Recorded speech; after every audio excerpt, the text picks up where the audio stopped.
alguns analistas, e eu vi historiadores, e eu assisti uma live do canal Monte Carmelo, do Frei Tiago de São José. Eu assisti um monte de conteúdo católico para saber o que eles pensavam sobre o candidato. E é interessante que uma parte deles, não é a maior parte, mas é uma parte que não pode ser desconsiderada, não estão muito satisfeitos, nem como era a administração do Papa Francisco e nem com a escolha do Papa Leão XIV, que teoricamente continua a pauta progressista do Papa Francisco. Só que aí a gente vai olhar quem que ele é. É complicado analisar ele e todo mundo que eu assisti, ninguém conseguiu desenhar um perfil para ele, porque ele é um verdadeiro enigma, tal qual uma esfinge, ele é difícil de decifrar. Porque quando você pega ele no... Tal qual uma esfinge? É. Nossa, nossa, eu gostei de uma comparação assim. Enigma e esfinge são praticamente sinônimos, né? Tem muito enigma, negócio... muito mistério por trás. É uma figura difícil de decifrar. Interessante.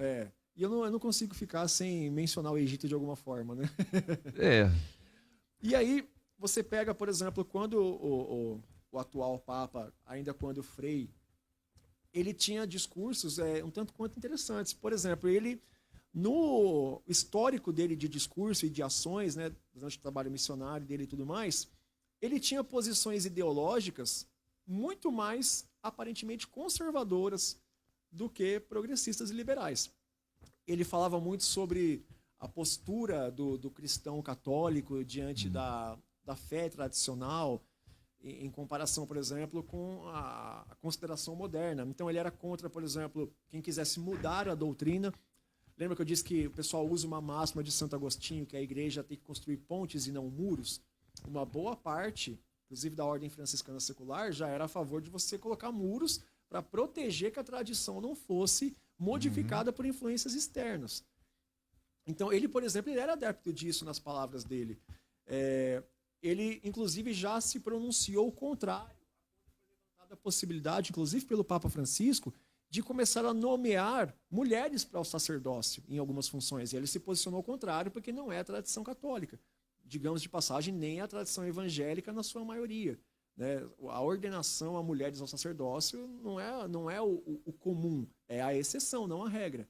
Não vamos entrar no mérito de certo ou errado, porque o pessoal vai dizer, na Bíblia não tem nomeação a mulheres. Ok, mas não vamos entrar nesse mérito, porque ninguém consegue chegar e dizer... Eu já ouvi falar, pessoas falando que a Bíblia ela é machista. Porque tem a maioria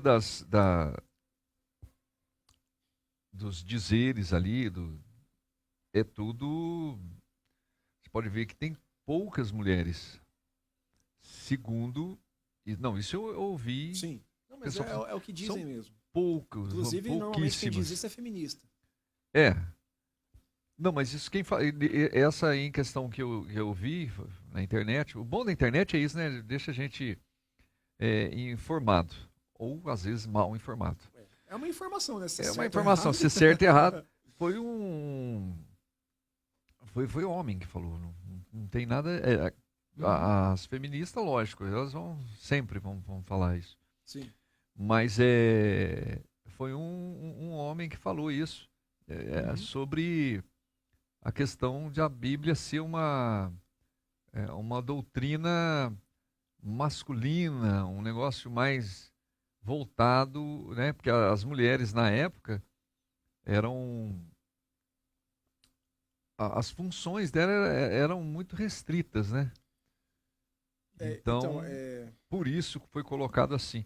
E hoje eu vejo bem diferente, porque o que tem de mulher nos comandos, no modo geral, né, na igreja, nas igrejas, né, tem mulher pastora, tem mulher chefe de tudo quanto é coisa e tal. Sim. Mas é uma coisa... Sei lá, eu acho que as mulheres estão mandando muito mais do que os homens. O ministério de Jesus, ele só foi extremamente bem sucedido, claro que pela administração de Jesus, mas principalmente pelas pessoas com que ele escolheu andar ao redor dele e divulgar a palavra dele, continuar a obra dele. Até foi bom você tocar nisso aí. A maioria delas, inclusive, eram mulheres. Então, mas inclusive neste comentário, você fez eu lembrar outra coisa. Que tanto que eram 12 apóstolos, não tinha mulher, não tinha nenhuma, né? Eu falei, mas... Eu pensei comigo, né? Porque eu vi na internet, pensei, mas e as mulheres mencionadas na Bíblia, né? Então, acho meio inválido esse comentário que foi feito.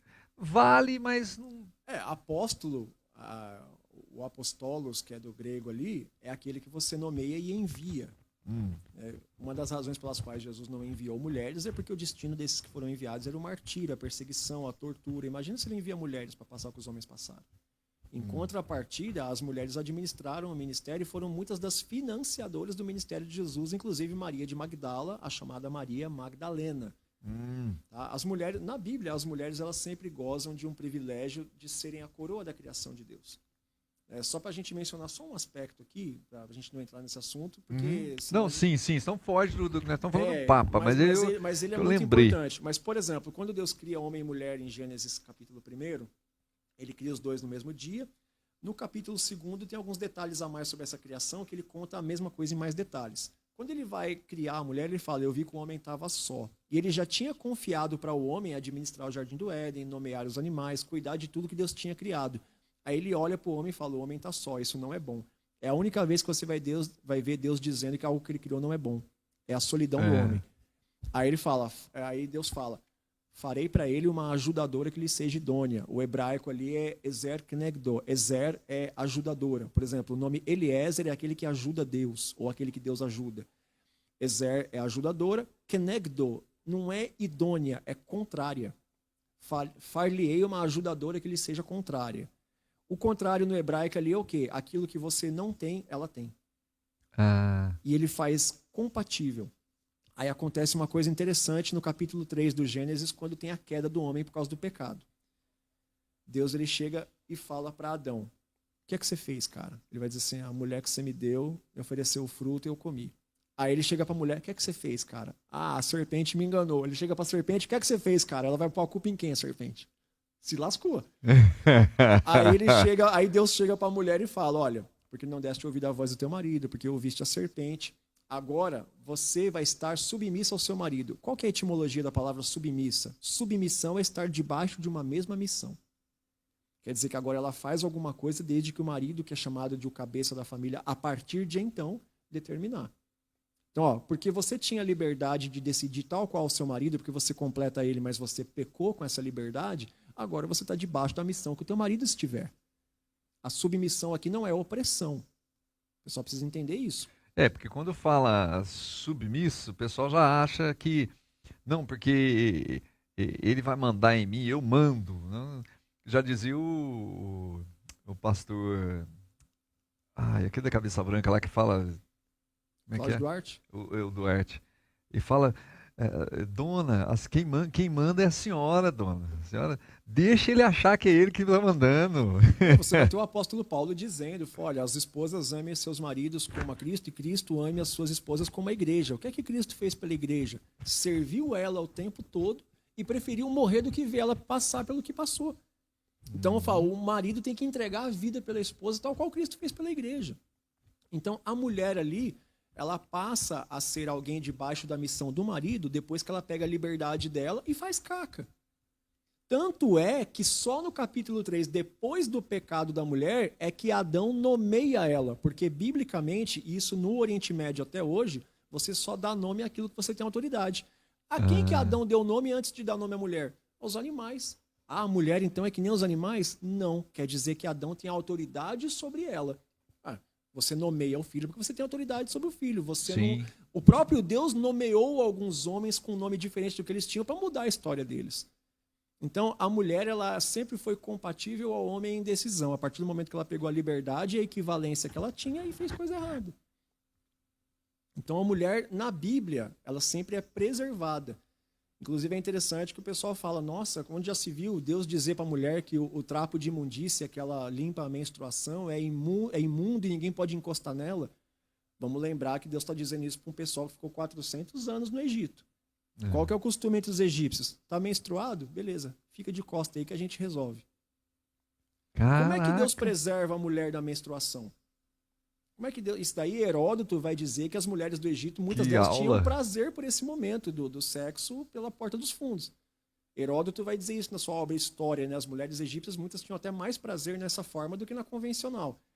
Como é que Deus preserva a mulher das obrigações do sexo? Ele está dizendo para o homem, não encosta nela porque esse sangue aí é imundo. Então a mulher tem que ficar resguardada, se retirar do arraial, tomar o banho dela, se purificar e está liberada por 7 dias. Porque mais constrangedor para a mulher do que ela estar menstruada e não poder negar o desejo sexual do marido, mesmo ela estando ali na condição de vulnerabilidade por causa da menstruação, Deus está preservando a mulher. É tudo uma questão de conhecer a Bíblia, saber que foi escrita para um pessoal no meio do deserto, entendeu? Interessante. Mas vamos voltar lá no Papa. Por que é o leão? Eu quero saber a história do leão.